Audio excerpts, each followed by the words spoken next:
tidak pernah meninggalkan kami.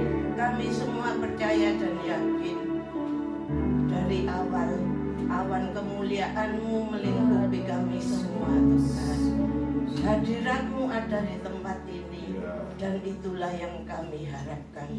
Biarlah kami bisa mengucapkan syukur hanya kepadamu saja, karena kasih-Mu yang demikian besar.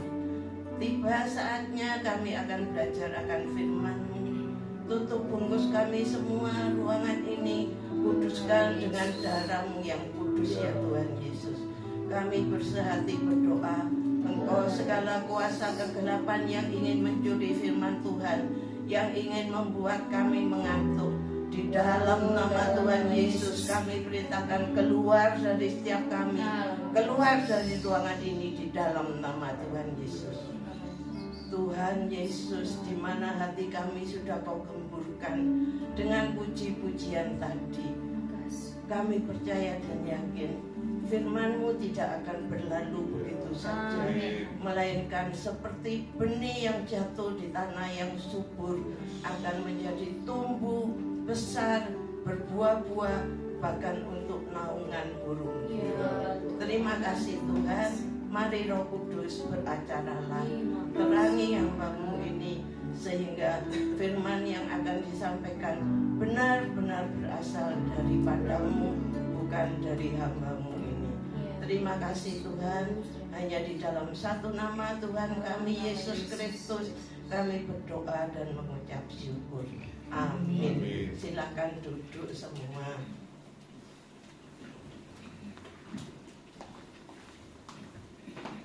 Ketika Pak Tony itu terjatuh di Kutisari, ternyata banyak musibah terjadi. Di belakang rumah saya itu ada gang 3, itu aktivis Katolik ya. Dia itu mau beli gorengan, turun dari mobil juga di Kutisari juga. Begitu turun dari mobil, tersandung, kakinya ini patah tulang keringnya, sehingga digips.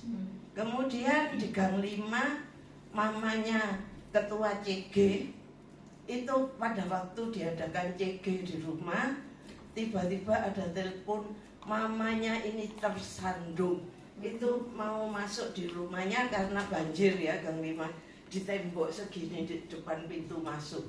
Dia kesandung, pintu itu terjatuh, ditahan pakai tangan, sininya lepas dan tulangnya patah, langsung masuk rumah sakit.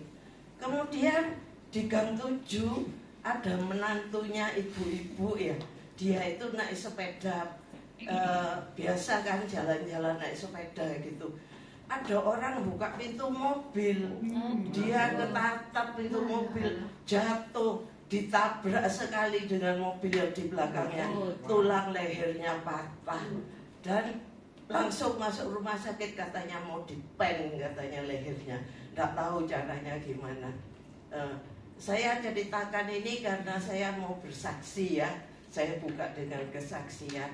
Pada waktu minggu yang lalu, tepatnya tanggal 12, saya masih di Semarang.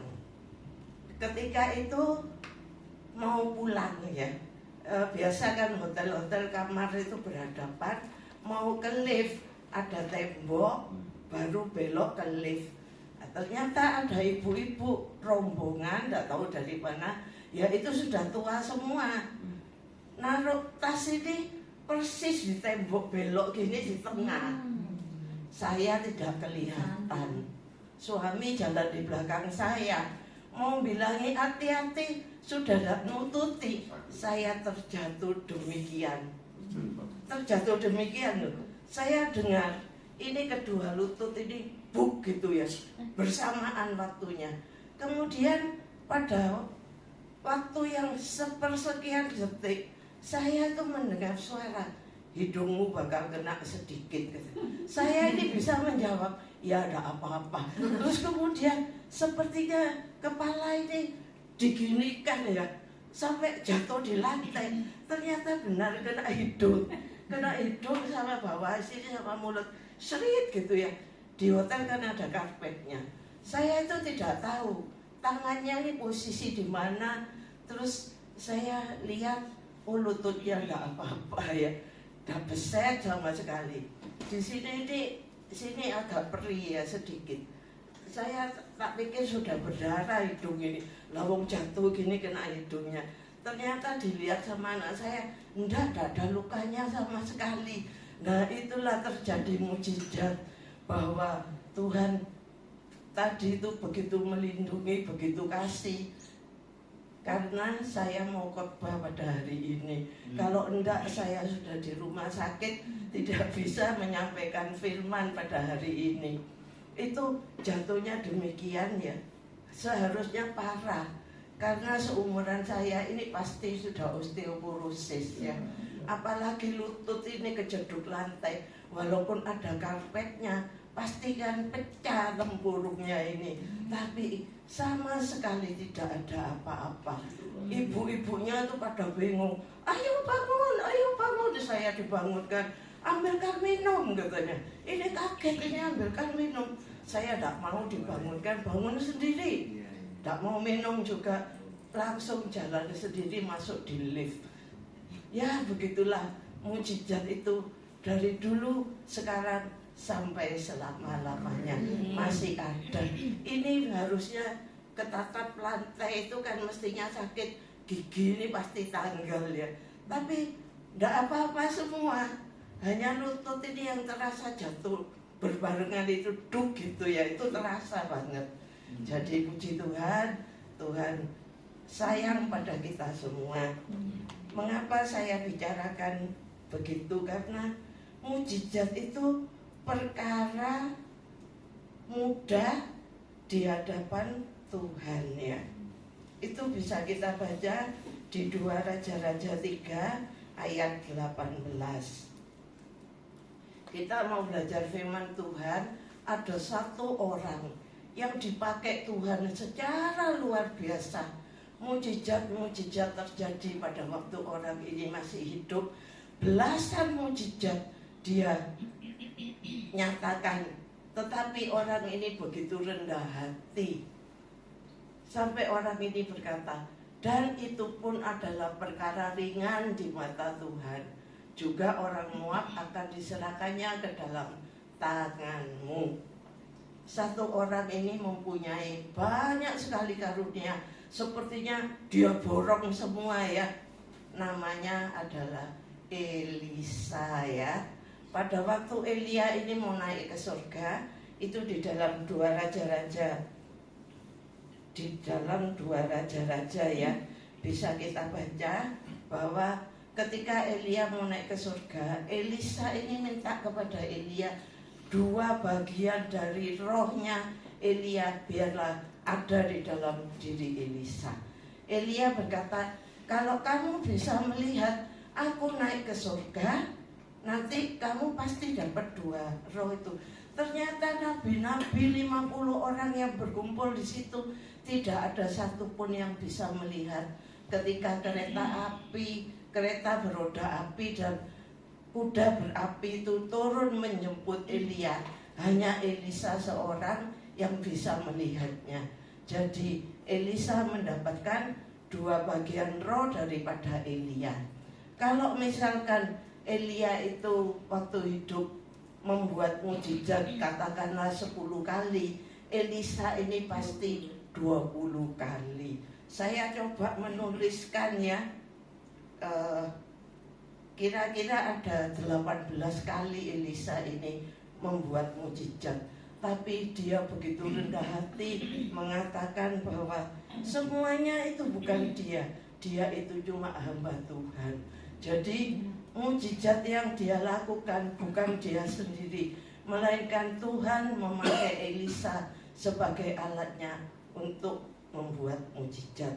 Yang pertama kali Elisa itu ketika sudah mendapat 2 roh dari Elia, dia membelah sungai Yordan. 2 Raja-Raja 2 ayat 9.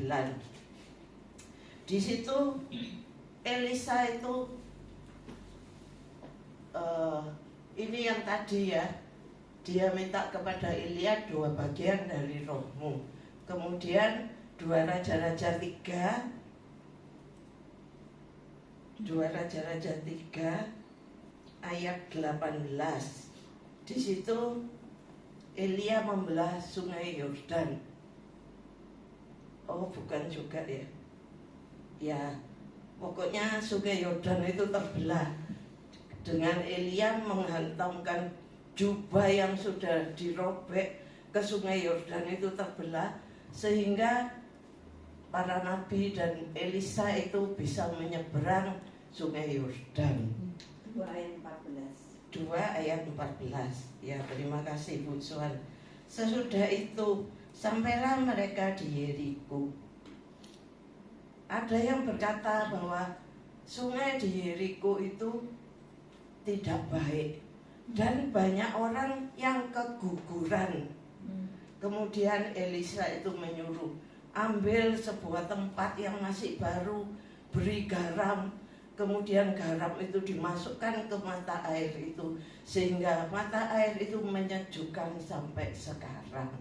Mungkin ini dasarnya ya, saya ya tidak tahu, mungkin bisa saja. Kalau kita itu disuruh merendam kaki sama dokter, mesti ada pertanyaan, direndam dikasih garam ya dokter gitu ya. Tidak usah, kalau dokter itu menyuruh rendam pakai air hangat, cukup air hangat saja. Saya melihat pernah ada orang yang berdoa untuk orang lain yang sakit, disuruh duduk, kakinya direndam pakai air garam, kemudian dia gini, dibuang, gini dibuang. Saya diam saja ya, karena ya sebetulnya tidak masuk akal itu. Itu meskipun di dunia roh dia tidak berdoa terlebih dahulu kepada Tuhan, mana bisa terjadi mukjizat? Tidak mungkin ya. Kemudian ketika Elisa masuk ke Betel, ada anak-anak yang membuli dia. Botak, botak, naik, ayo botak naik. Kemudian Elisa itu mengutuki anak-anak itu sehingga ada beruang yang mencabik-cabik mereka. Tapi saya yakin bukan karena cuma demikian saja. Anak-anak itu pasti sudah diperingati, sudah berhenti, jangan mengolok-ngolok segala. Anak-anak itu masih terus mengolok-ngolok, dan Tuhan tidak senang kalau orang yang dipakai oleh Tuhan atau hambanya dibully sama orang lain, sehingga musibah itu datang. Muncullah beruang yang mencabik-cabik anak itu, bukan karena kok si sadis ya, kok si kejam. Enggak begitu. Tuhan membela anak-anaknya. Tidak ada seorang pun yang boleh menghina hamba-hamba Tuhan, karena pasti ada kutukan dari Tuhan. Demikianlah juga kita ini tidak boleh, misalkan ada pendeta begitu terus kita ikut-ikut untuk menghakimi dia, tidak boleh ya, diam saja. Baru-baru ini ada seorang pendeta, rupanya sepertinya di luar pulau ya, itu sehabis ibadah ada beberapa orang termasuk pendetanya ini yang masih duduk omong-omong gitu. Istri pendeta ini memang suka kebersihan. Pada waktu mereka masih omong-omong, sudah disapu sama istrinya ini. Terus pendetanya itu berkata, loh ini jangan disapu sekarang, kita masih omong-omong. Tapi istrinya ini tidak nurut, masih tetap disapu. Akhirnya pendetanya mengambil kursi, punggungnya istri pendeta ini dipukul pakai kursi tersebut ya. Terus istrinya berkata, katanya, memang sepertinya dia itu menantang suaminya, disuruh berhenti menyapu kok diteruskan, katanya. Pendeta ini bilang, saya naik darah, katanya. Sampai memukul istrinya dengan kursi. Ya sakit pasti ya dipukul dengan kursi. Nah kita jangan ikut-ikut menghakimi mereka, pokoknya tahu. Terus sekarang ini zamannya pendeta yang sudah tua itu sudah tidak ada gitu ya. Yang menggantikan itu biasanya anaknya. Nah ketika anaknya ini yang menggantikan, biasanya gereja itu mulai jadi seperti perusahaan. Banyak sekali larangan-larangan begini, tak boleh terlambat, tak boleh segalanya, tak boleh. Dan banyak sekali peraturan-peraturan yang anaknya ini buat seperti di dalam perusahaan. Kita yang tahu, biarlah jangan ikut-ikutan, karena kita beribadah di sini. Ada yang pendetanya didewa-dewakan sama jemaatnya, kita juga jangan meniru. Karena di sini Elisa itu sangat membenci penyembahan berhala, karena penyembahan berhala itu musuh daripada Tuhan. Seperti di Thailand ada ular yang membatu besar sekali, sampai itu orang-orang pada datang untuk sembahyang di tempat itu. Ada yang bahkan menari di depannya ular yang membatu itu. Kita tidak boleh ikut-ikutan. Melihat boleh, tapi jangan ikut menyembah, karena penyembahan berhala itu dibenci oleh Tuhan. Kemudian Elisa itu mendatangkan air dari arah Edom. Pada saat itu rajanya berkata bahwa sudah berapa hari tidak ada minum, tidak ada air, semuanya kehausan. Di situ datanglah Elia, disuruh panggil pemetik kecapi. Ketika kecapi itu sedang dipetik, turunlah kuasa Tuhan pada Elisa. Jadi di sini Elisa itu benar-benar mendahulukan Tuhan di atas segalanya. Bukan dengan dia merasa, oh aku sudah bisa bikin mujizat. Tidak, tapi Elisa begitu rendah hati. Dia itu berdoa, kuasa Tuhan melingkupi, sehingga dia berkata, buat parit-parit. Padahal masih belum ada airnya. Parit itu digali, kemudian datanglah air, sehingga Raja Israel itu banyak mempunyai air. Nah di sini Elisa itu begitu rendah hati, seperti firman Tuhan yang sudah kita dengar pada waktu hari pertama bulan ini ya. Di situ mengandalkan Tuhan. Apa arti mengandalkan Tuhan? Mengandalkan Tuhan itu di dalam Yeremia 17 ayat 7 dan 8. Kalau saya bilang menomorsatukan Tuhan di atas segalanya. Jadi kita benar-benar menganggap Tuhan itu nomor satu, jangan nomor yang sekian. Contohnya ini juga ada pendeta yang sudah bilang, kalau kamu bangun tidur, apa yang kamu cari? Pasti HP ya. Nah itu di situ HP yang dicari, entah ngelihat cuan hari ini apa, entah ngelihat ada berita apa. Kalau dahulu kan yang dicari itu koran, sambil ngopi, sambil baca koran. Kalau sekarang baca WA dan minum kopi. Bahkan di gereja pun ada yang pura-pura buka firman Tuhan, ternyata WA yang dia lihat. Tuhan tidak suka. Itu sepertinya mendahulukan HP di atas segalanya. Itu termasuk berhala ya. Kemudian Elisa ini juga menyembuhkan orang-orang. Di zaman sekarang ini juga ada orang yang dipakai Tuhan untuk menyembuhkan.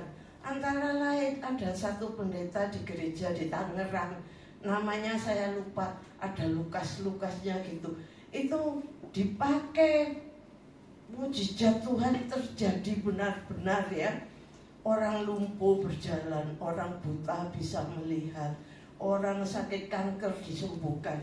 Sampai pendeta ini keluar pulau, di bandara pun itu dirubung sama orang-orang untuk minta didoakan. Yang merubung dia bukan hanya orang Kristen, orang agama seberang juga datang untuk minta kesembuhan. Tuhan bekerja secara dahsyat. Nah, kalau misalkan ini Elisa ini tidak matre ya, Karena pada waktu menyembuhkan Naaman dari kustanya, dia itu mau diberi hadiah yang banyak sekali, dia menolaknya. Tapi saya cerita mengenai pendeta masa kini, kalau dikasih Tuhan karunia untuk menyembuhkan, kemudian orang yang merasa sudah disembuhkan ini mau membalas budi pendeta tersebut dengan memberi sesuatu. Apakah itu salah? Tidak salah. Yang memberi tidak salah, pendetanya yang mau menerima pun tidak salah juga. Tetapi ada tetapinya ya. Kita juga harus melihat-lihat situasi. Kalau misalkan pendeta ini masih kontrak rumahnya, untuk makan saja susah. Ada orang yang memberikan karena sudah disembuhkan. Dia tuh punya beberapa rumah yang cukup besar. Oh, ini rumah ini boleh ditinggali sesuka hatimu. Tapi karena makan saja sulit, bagaimana biaya sehari-seharinya untuk bayar listrik lah, bayar air lah, ya itu tidak mungkin ya. Kemudian sebagai contoh lagi, pendetanya ini masih naik sepeda ontel kemana-mana, naik sepeda ontel karena merasa sudah disembuhkan. Dikasih mobil Alphard lah gitu ya, untuk makan saja susah, untuk beli bahan bakarnya gimana. Jadi ya ngasih yang sedemikian rupa sehingga berguna bagi pendetanya ya. Seperti Bu Marsiani itu kan mengelola panti asuhan, banyak sekali yang memberi beras pada dia, sehingga berlebihan beras itu dia bagikan ke orang-orang yang tidak mampu dan orang-orang di setopan itu ya. Salahkah? Tidak, karena kita juga harus memberkati orang lain. Jadi Elisa di sini dipakai Tuhan untuk menolong segala manusia. Panglima Edom itu ya panglima dari Raja Aram yaitu Naaman juga didoakan oleh Elisa, dan Raja Aram pun pernah didoakan juga oleh Elisa. Jadi dia tidak pandang siapa, pokoknya yang datang dia doakan, kuasa Tuhan turun dan terjadilah mujizat demi mujizat. Bukan itu saja, ketika seorang janda berkata bahwa dia cuma punya minyak sedikit, Elisa di situ mendoakan sehingga disuruh mengambil belanga-belanga yang banyak sekali. Kalau habis pinjam di rumah tetangganya, di situ terjadi mujizat. Minyak itu memenuhi semua belanga sampai penuh, sampai belanganya habis dan minyak itu berhenti sendiri. Di sini memberkati seorang janda. Sekarang itu banyak sekali terjadi mengenai cerita mengenai kesembuhan tadi ya. Ada di Magelang terkenal sekali seorang Romo yang mengobati orang itu pakai asapnya rokok. Mungkin beberapa orang sudah tahu, itu terjadi di Magelang yang pertama kali. Kalau orang datang disuruh berdoa secara kepercayaannya masing-masing. Asap rokok itu katanya rokok biasa yang selop-selopan ini, itu difermentasi, dikasih rempah-rempah, ditarik asapnya pakai alat seperti alatnya suntikan tapi tidak ada jarumnya ya. Kemudian ditaruh di tempat-tempat yang sakit. Itu katanya orang itu datang dari mana-mana. Sampai kalau mau pergi ke Magelang dapat waktu 3 bulan, karena penuh sekali. Orang sakit kanker sembuh, yang buta bisa melihat lagi. Kalau misalkan matanya yang sakit, asapnya rokok itu dimasukkan di mata. Kalau penyakit dalam, mulutnya disuruh menganga, asap rokoknya dimasukkan di mulut ya, seperti menghirup rokok begitu. Saya tidak mensarankan ke sana, walau kita sakit apapun juga, karena menurut logikanya ya, asap rokok itu juga seperti menghisap rokok, bisa kecanduan nanti. Pertama memang harus ke Magelang karena sulit sekali mendapatkan rokoknya. Kalau sekarang orang yang jualan di dekat tempat itu, warung gitu ya, dia merasa sudah disembuhkan, dia menjual rokok yang sudah difermentasi. Kalau Surabaya minta gitu, dikirim ke Surabaya. Bahkan di Surabaya pun ada yang membuka itu di Rewin ya, buka itu. Tapi katanya orang-orang kurang enak karena tidak dikasih pelajaran bagaimana caranya untuk penyembuhan tersebut. Nah, banyak sekali hal-hal yang demikian.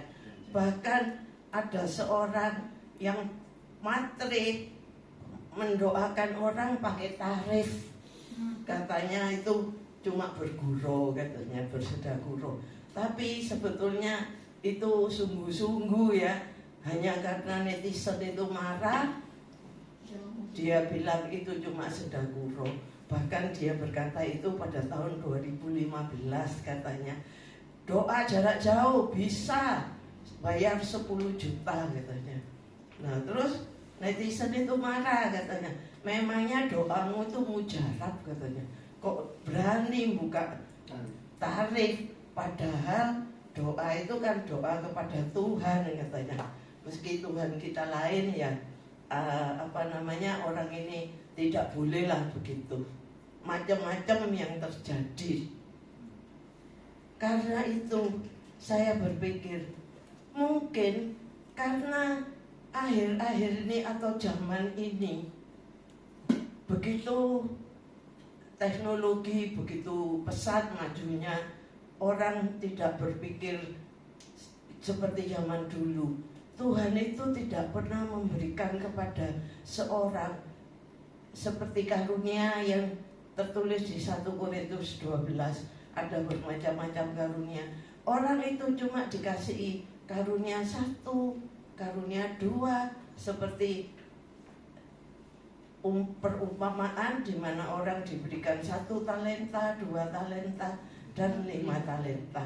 Jadi mungkin tidak ada yang imannya sekuat Elisa dan tidak matre seperti Elisa itu.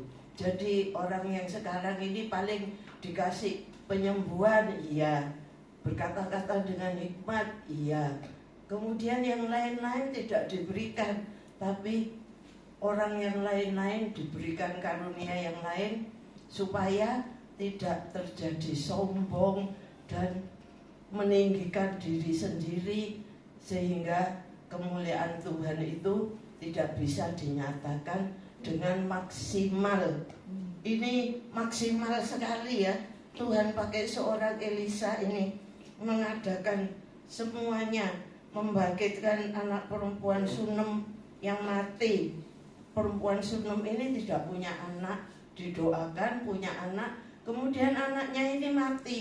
Kemudian bujangnya Elisa disuruh ke sana menaruh tongkat di atas anak ini. Ternyata anak ini tetap tidak bangun. Elisa pergi ke sana, dia tidur di atas anak yang mati ini, hidungnya persis sama hidungnya, mulutnya sama mulutnya. Kemudian anak ini bangkit hidup kembali. Sampai sedemikian rupa mujizat Tuhan dinyatakan. Pada suatu kali nabi-nabi itu kelaparan, tidak ada makanan sama sekali. Elisa menyuruh cari, itu waktu itu di hutan ya, cari apa yang ada. Yang ada itu cuma sulur-suluran. Kemudian Elisa berkata, masak itu di dalam kuali, sulur-suluran, ubi-ubian. Ya mereka tidak ngerti apa itu, pokoknya dicemplungkan semua dalam kuali itu. Ketika mereka mencicipi, mereka berteriak, mau di dalam kuali katanya. Ternyata yang makan itu bisa mati. Elisa berbuat mengambil tepung, dimasukkan dalam kuali itu, maka bisa dimakan sehingga membuat mereka kenyang. Kalau sekarang makan bersama gratis, menimbulkan keracunan di mana-mana. Bahkan di kota Malang pun ada yang terjadi keracunan. Saya melihat ya gambarnya ya, kalau kejang itu kasihan sekali, kejang-kejang. Kemudian ada yang sesak napas sampai nangis-nangis karena sesak napas. Di situ Tuhan tidak membuat mujizat seperti Elisa, dimasukkan tepung, dimasaknya maka bisa dimakan. Karena apa? Itu kesalahannya manusia sendiri. Yang masak itu tidak dibayar oleh pemerintah, sehingga uang yang 10.000 itu hanya menjadi 6.500. Jadi dikasih buah semangka itu setipis keripik itu. Dan mencuci tempat makannya itu tidak bersih juga. Di sabun iya, langsung dimasukkan ke air yang tidak berjalan, yang sudah kotor penuh sabun, ya sudah dikeringkan begitu saja, sehingga bakteri E. coli itu membuat makanan itu rusak ya. Apalagi kalau menunya mie, kalian kan tahu kalau masak mie pagi-pagi sekali, siang itu sudah berbau. Apalagi yang masak MBG ini jam 2 pagi masaknya. Jadi banyak yang sudah busuk makanannya, ada yang ada kacauannya, ada yang ada ulatnya, ada yang sudah keluar belatungnya. Lah gitu tuh masa mau makan nih. Bahkan ada yang mati tapi tidak dimasukkan di dalam kabar ya. Satu anak makan 2 punya temannya karena tidak mau dimakan sama dia. Jadi 2 itu dia makan sekaligus, langsung keracunan, dibawa ke rumah sakit, tidak nututi, matilah anak ini. Lah itu zaman sekarang ini banyak sekali penipuan-penipuan untuk terutama dikonsumsi oleh anak-anak kecil. Yang perlu kita ketahui, di Jakarta ada satu toko kue. Toko kue ini mencomot roti dari sana, dari sini ya, direpacking sama dia. Dikatakan bahwa dia jualan roti gluten free dan sugar free. Saya ini ya mikir ya, kalau bikin kue tidak pakai gula, tidak pakai tepung, apa ya bisa mengembang? Apalagi ini bikin roti, katanya tepungnya itu dari impor dari luar negeri, makanya jualannya mahal. Ternyata ini sudah agak lama berjalan. Ada satu ibu yang laporan, anaknya ini sudah mengkonsumsi roti ini selama 1 tahun, mempunyai alergi. Ternyata anaknya konsumsi roti ini, matanya itu bisa bengkak, mukanya bengkak, keluar ruam-ruam ya di badannya. Bukan 1 anak, ada beberapa anak. Misalkan anak ini alergi kacang, apa yang terjadi? Mati. Karena alergi kacang itu tidak main-main ya. Jadi orang tersebut, saya lihat kok tidak ada tindakan apapun ya dari pemerintah. Misalkan ditutuplah gerai rotinya, ya cuma berita itu begitu saja, hilang begitu saja ya. Karena banyak yang demikian, maka Tuhan itu tidak memberikan satu orang beberapa karunia supaya tidak menipu orang, tidak matre, tidak sombong, dan mengutamakan Tuhan segalanya ya. Saya itu pada waktu minggu pertama kan Pak Yusuf ya, Pak Yusuf yang khotbah.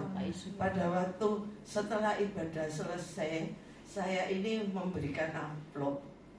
Itu kan firman-Nya mengandalkan berkat turun pada orang yang mengandalkan Tuhan.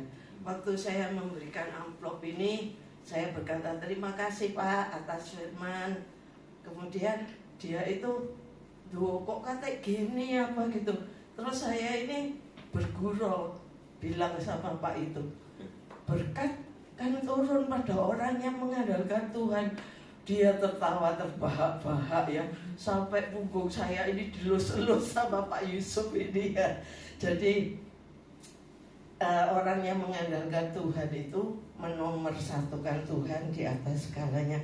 Nanti dicari sendiri ya, memberi makan 100 orang, menyembuhkan Naaman, Gehazi jadi kusta, kapak mengapung, membuka mata bujangnya sehingga mata bujangnya ini bisa melihat bahwa di sekeliling Elisa itu tentara Tuhan itu ada di sana pada saat gerombolan Amon itu mengepung mereka, sehingga tentara Tuhan itu yang berperang melawan Bani Amon ini ketakutan ya.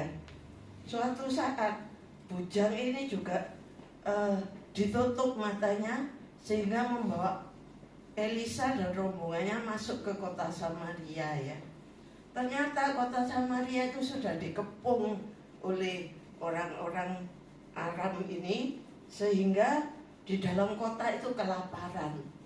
Adalah orang 4 kusta yang di pintu gerbang, dia berkata, masuk ke dalam kota pun kita mati, tidak ada makanan.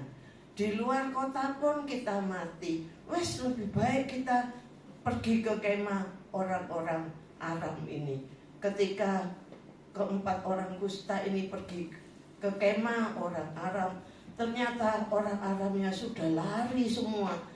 Dikira orang Israel ini menyerbu dia, sehingga murah sekali harga jelek, harga apapun murah. Di situ ada abdi raja yang berkata kepada Elisa, mana mungkin terjadi. Elisa berkata, karena kamu tidak percaya, kamu akan melihat, tapi kamu tidak akan menikmati. Ternyata benar ketika orang berbondong-bondong menjarah kemah-kemah itu, orang tersebut mati terinjak-injak oleh orang banyak itu. Jadi apa yang dikatakan Elisa benar-benar terjadi. Sampai Elisa ini sakit. 2 Raja-Raja 13 ayat 14 ya. Raja Yoas itu datang kepada Elisa bertanya, gimana caranya ini mau diserbu dengan orang-orang Moab, katanya gitu. Elisa berkata, ambil busur, katanya. Dibuka jendelanya, anak panah itu disuruh lempar keluar, disuruh mengambil kembali, disuruh hantamkan ke tanah. Ternyata Raja Yoas itu menghantam cuma 3 kali. Elisa ini marah, katanya, kok dah 5-6 kali kamu menghantamkan busur itu ke tanah? Karena kamu cuma 3 kali, ya 3 kali kamu bisa menyerang musuhmu. Selain itu nanti kamu tidak bisa lagi untuk mengalahkan musuhmu. Di situ dikatakan Elisa sudah menderita sakit. Di situ Elisa sakit sampai mati. Ternyata walaupun Elisa ini mati, Tuhan masih bisa membuat mukjizatnya. Ketika Elisa itu mati, ada orang yang mau menguburkan temannya, dan di situ ada orang-orang Moab yang datang. Karena ketakutan, orang ini melempar mayat itu masuk ke dalam kubur Elisa. Kena tulang-tulang Elisa, orang yang mati ini bangkit. Karena itu pada zaman agak beberapa waktu ke belakang ini ada suatu buku yang bernama Tulang Elisa ya. Di situ banyak renungannya. Bagaimana caranya kita mendengar suara Tuhan? Kalau Tuhan didahulukan, Tuhan pasti memberikan cara kepada kita. Entah lewat khotbah, entah lewat renungan yang kita dengar, entah lewat membuka Alkitab sesuai dengan kata hati kita, bacalah dari ini sampai ini. Itu bisa saja, karena semuanya itu sangat ringan di mata Tuhan. Kemudian yang terakhir, saya pada waktu mau khotbah ini diberitahu oleh Pak Tony. Saya kaget, hah? Itu minggu ketiga, kan ada tanya jawabnya ya. Saya takut sendiri, nanti ditanyai yang macam-macam tidak bisa jawab gimana. Terus Pak Tony jawab, loh yang jawab kan Roh Kudus. Sejak itu begitu tenang hati ini, sampai tidak mikir sama sekali, tenang. Kita baca Titus 2 ayat 7. Engkau itu harus menjadi teladan dimanapun berada ya. Titus 2 ayat 7. Teladanilah perbuatan Elisa sehingga kalian ini bisa dipakai Tuhan untuk mengadakan mukjizat. Tidak ada yang mustahil bagi Tuhan. Minta sama Tuhan diberikan karunia, dan jadikanlah dirimu sendiri suatu teladan dalam berbuat baik. Hendaklah engkau jujur dan bersungguh-sungguh dalam pengajaranmu. Ini firman Tuhan yang bisa saya bagikan. Semoga tidak bosan. Loh, baru Bu Ani ini khotbah, kok sekarang khotbah lagi terus-terusan ya. Baru tanggal 31 Agustus, sekarang diberi lagi supaya berkhotbah lagi. Jangan sampai bosan ngelihat saya berdiri di sini. Amin firman Tuhan. Demikian ya. Mau tanya jawab ya. Ini orang-orangnya cuma sedikit. Mungkin ada yang mau ditanyakan, boleh. Ya. Lebih baik saya berdiri saja. Kalau duduk ini angel berdirinya.